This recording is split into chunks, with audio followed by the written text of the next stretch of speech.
So everyone knows that Overwatch 2 just lied to their entire player base, and just about every channel that acts as a glorified news outlet has covered the subject.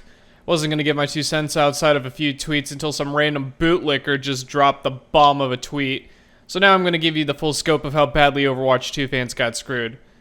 Overwatch came out, brought a new slew of updates of around 2016 to 2017. In order: Summer Games with Lucio Ball, Halloween with Junkerstein's Revenge, Winter Wonderland with May's Snowball Fight, which also a discount evolved to go with it, the Lunar New Year at the beginning of 2017, which just added Capture the Flag, which should have been in the game in the first place, and then the Archives PvE missions. After that, for 5 years, they just recycled the exact same updates over and over again. Every year, it was the same game modes with new skins. Overwatch fans wanted more PvE stuff and only got 2 more, the Retribution Archives and the Archives Rising, both of which were smaller in scope. I want you to fully grasp this. For 5 years, Overwatch fans were literally reliving 2016 over and over again. And the only real additions to the game were not PvE content related. They were either new heroes, which sometimes were good, sometimes were bad, and then the workshop, which is just a funny way of saying, hey, go make your own content.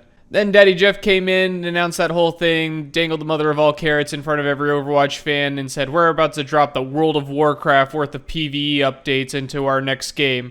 Finally, Santa was bringing all the little e-girls and e-boys the one present they asked for Christmas, and then some. Then 2 years later, oops, just kidding, we're actually going to do exactly what you asked of us a decade ago, by the way. I hope that you can forgive us for not living up to your expectations that we set for you. Do you understand how insane that is?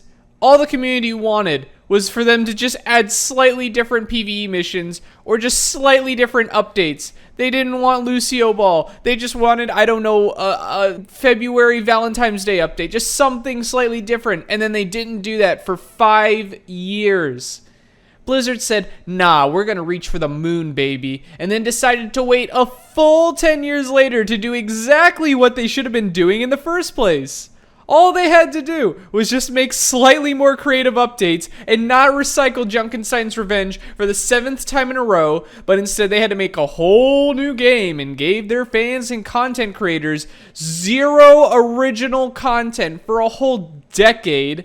Just decided in 2024, oh, okay, fine, guys, we'll give you your little Lucky Charms themed Luck of the Irish update instead of Lucio Ball for the 20th time.